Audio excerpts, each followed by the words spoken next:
एक तरफ ममता बनर्जी का मॉडल पूरा देश देख रहा है, जिसके फेल होने के रिपोर्ट कार्ड बांटे जा रहे हैं, और दूसरी तरफ है योगी मॉडल, जिसमें ना महिला सुरक्षा पर कोई कोताही बर्दाश्त है, न भ्रष्टाचार। उत्तर प्रदेश के मुख्यमंत्री योगी आदित्यनाथ का एक ही मोटो है, सीधी बात नो बकवास। और अपने इसी एटीट्यूड की वजह से योगी आदित्यनाथ को विरोध भी झेलना पड़ता है। लेकिन बॉस, जो सही है वो सही है, जो राज्य के हित में है तो है, और ऐसे मामलों में फैसले लेने से सीएम योगी पीछे नहीं हटते। सीएम योगी आदित्यनाथ के लिए दो मुद्दे ऐसे हैं जिसे वो हर हाल में कंट्रोल में रखना चाहते हैं। सीएम योगी का टारगेट है कानून व्यवस्था टाइट रहे और भ्रष्टाचार कंट्रोल किया जाए। ये दो ऐसे फैक्टर्स हैं जिन पर योगी आदित्यनाथ जो है वो जबरदस्त तरीके से काम कर रहे हैं।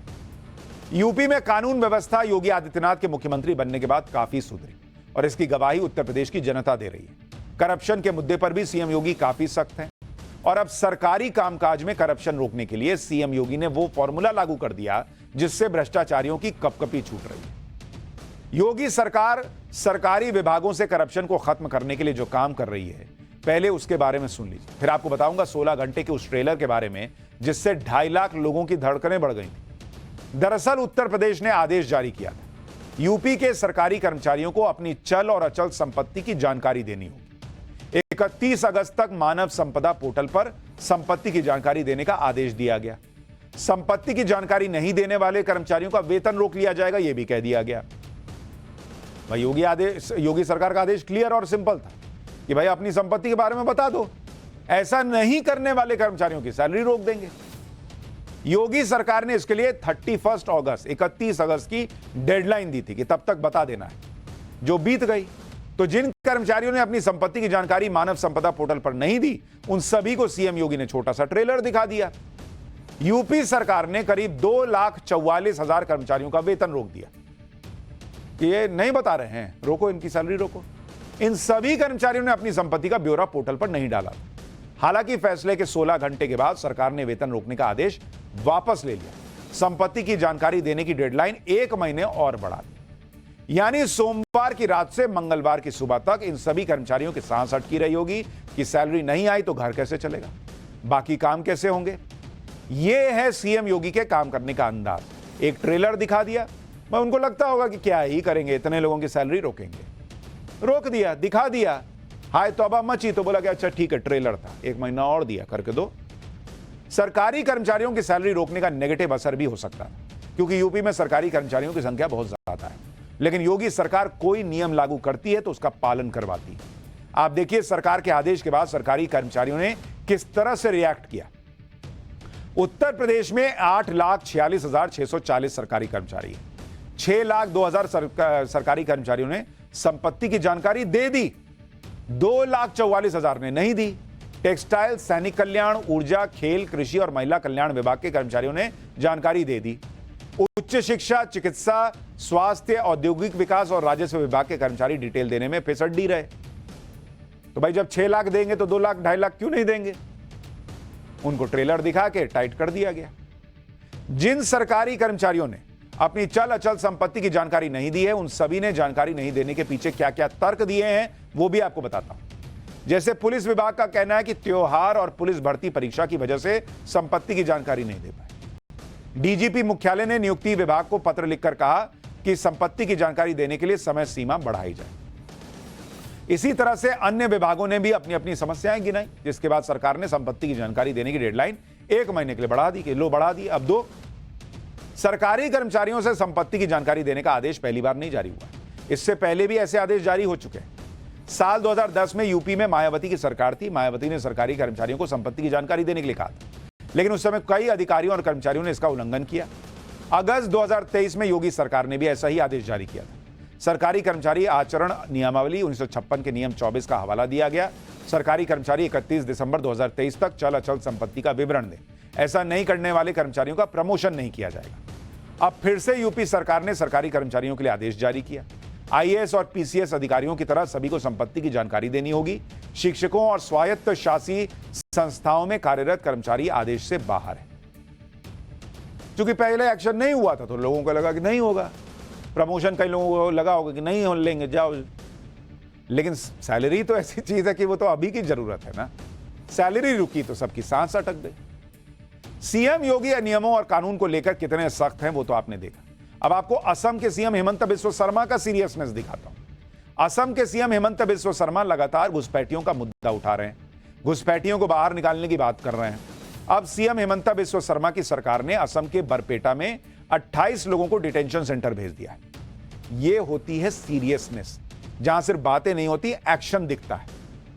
असम में डिटेंशन सेंटर के बारे में भी आपको जानकारी होनी चाहिए। असम में कुल 6 डिटेंशन सेंटर हैं, जिसमें से 2 सेंटर कोकराझार और गोलपारा की जेल में। बाकी के 4 डिटेंशन सेंटर तेजपुर, सिलचर, डिब्रूगढ़ और जोरहाट की सेंट्रल जेल में। सितंबर 2022 तक इन सभी डिटेंशन सेंटर में कुल मिलाकर 195 लोगों को डिटेन किया गया। अब इसमें 28 लोगों के नाम और जुड़ जाएंगे जिनको डिटेंशन सेंटर भेजा गया है। दरअसल असम में अवैध मतदाताओं का मुद्दा बहुत बड़ा है और इसी के आधार पर सीएम हेमंत बिस्वा शर्मा आरोप लगाते हैं कि असम में बड़ी संख्या में घुसपैठिए हैं जो चुनाव में वोट तक देते हैं।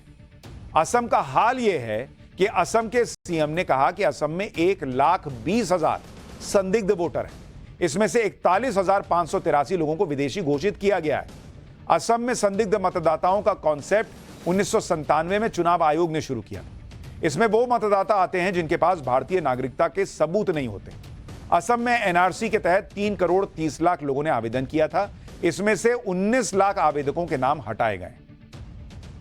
यानी एक तरफ तो हेमंता और योगी जैसे मुख्यमंत्रियों की सीरियसनेस दिखती है, सख्ती दिखती है, दूसरी तरफ इंडी गठबंधन के मुख्यमंत्रियों का हाल देखिए। हिमाचल प्रदेश में हाल यह है कि वहां पर 3 तारीख होने के बाद भी सरकारी कर्मचारियों की सैलरी नहीं मिल पाई, ना पेंशनधारियों की पेंशन आई है क्योंकि हिमाचल का खजाना खाली है। रेवड़ी पॉलिटिक्स के नाम पर सत्ता तो हासिल कर ली गई, लेकिन अब सैलरी और पेंशन देने के लाले पड़े। हिमाचल प्रदेश में इस समय सरकारी कर्मचारियों में सैलरी को लेकर तनाव है क्योंकि 3 तारीख होने के बाद भी सैलरी नहीं बटी है। इसको लेकर हिमाचल प्रदेश के सचिवालय कर्मचारी एसोसिएशन के अध्यक्ष ने कहा कि हर बार महीने की पहली तारीख को सैलरी और पेंशन मिल जाते थे। यह पहली बार है कि कर्मचारियों को अभी तक वेतन नहीं मिला है। हमें पता चला है कि कर्मचारियों को 5 सितंबर तक वेतन मिलेगा और जो पेंशनर्स हैं 10 सितंबर तक उनको पेंशन मिलेगी। यह गंभीर चिंता का विषय है। यह कांग्रेस की नीतियों का कमाल है बॉस। जो लोग खटाखट, राहुल गांधी कह रहे हैं ना, खटाखट पैसा आएगा। अरे खटाखट तो आने से रहा, जो आ रहा था वो भी अटक रहा है। और आज हिमाचल प्रदेश सरकार के पास अपने कर्मचारियों को सैलरी देने के भी पैसे नहीं। लेकिन इस पर भी हिमाचल प्रदेश के सीएम सुक्खू के सुर बार बार बदलते रहे। सीएम सुक्खू को सुनिए, 3 अलग अलग बयान दे चुके हैं। देश की वित्तीय स्थिति ठीक नहीं है। हमने प्रदेश सरकार की आय बढ़ाने और अनप्रोडक्टिविटी एक्सपेंडिचर कम करने का प्रयास किया है। इन प्रयासों के परिणाम आने में समय लगेगा। कि जब तक प्रदेश की आने वाले समय में जो सुधार और अच्छा नजर आता है, 2 महीने तक ना पे लेंगे, ना टीए लेंगे, ना डीए लेंगे। आर्थिक संकट नहीं है भैया, आर्थिक संकट से हम उबर रहे हैं। आर्थिक संकट को हम पार कर चुके हैं। अब भैया कौन सा वाला बयान सुनना है वो बता दीजिए। विधानसभा में खड़े होकर कुछ, बाहर आके कुछ। हिमाचल प्रदेश की हालत इसलिए हुई क्योंकि कांग्रेस ने चुनाव से पहले बड़े बड़े वादे किए। कांग्रेस ने हिमाचल प्रदेश के लिए 10 गारंटी जारी की। कांग्रेस ने सितंबर 2022 में कहा था कि हिमाचल प्रदेश में पुरानी पेंशन स्कीम बहाल करेंगे, हर महिला को 1500 रुपए महीने देंगे, जमीन अधिग्रहण का मुआवजा 4 गुना कर देंगे, 300 यूनिट तक मुफ्त बिजली दी जाएगी, न जाने और क्या क्या।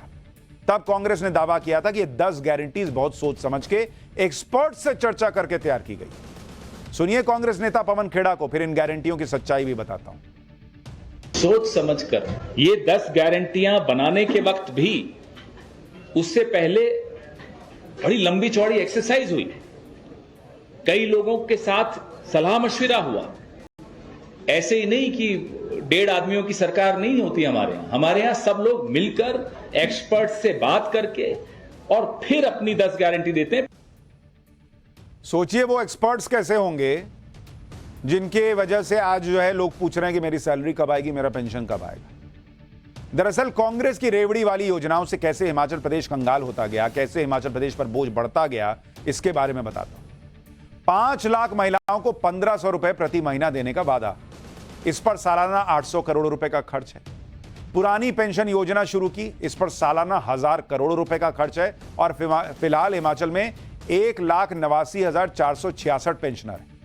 2031 तक यह बढ़कर 2,38,827 पेंशनर्स हो जाएंगे। इससे पेंशन पर खर्च 20,000 करोड़ रुपए बढ़ जाएगा। 300 यूनिट मुफ्त बिजली का वादा किया। 2023-24 में इस पर 1,800 करोड़ रुपए खर्च हुए। अब यह योजना बंद कर दी गई है। हिमाचल में प्रति व्यक्ति कर्ज 1,17,000 रुपए है, जो अरुणाचल प्रदेश के बाद सबसे ज्यादा है। यानी कांग्रेस के अर्थशास्त्र ने हिमाचल प्रदेश की हालत पतली कर दी।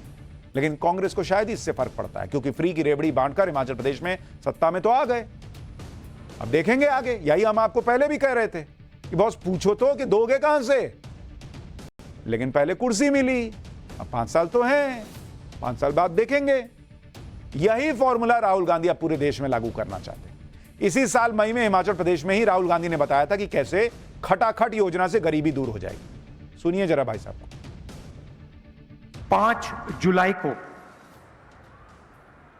करोड़ों महिलाओं के बैंक अकाउंट में 8,500 रुपए आपको मिलेगा। जुलाई में 5 जुलाई, 5 अगस्त, सितंबर, अक्टूबर, नवंबर, दिसंबर, जनवरी, ठकाठक ठकाठक ठकाठक ठकाठक ठकाठक अंदर। और मैं आपको अभी बता रहा हूं, जब ये होगा, ये सारे के सारे प्रेस वाले कहेंगे कि देखो इंडिया की सरकार गरीबों को डायरेक्ट बैंक अकाउंट में पैसा डालकर उनकी आदत बिगाड़ दी है। और मैं कहूंगा कि अगर आप लोगों ने ज्यादा बोला, हम उसको दुगना कर देंगे। हाँ, दुगना कर देंगे। बोलने में दुगना क्या, तिगुना करने में क्या जाता है। 5 तारीख को खटाखट ठकाठक झकाझक जो कहना कह लीजिए, वो आना तो दूर, यहां सैलरी नहीं आ रही बॉस।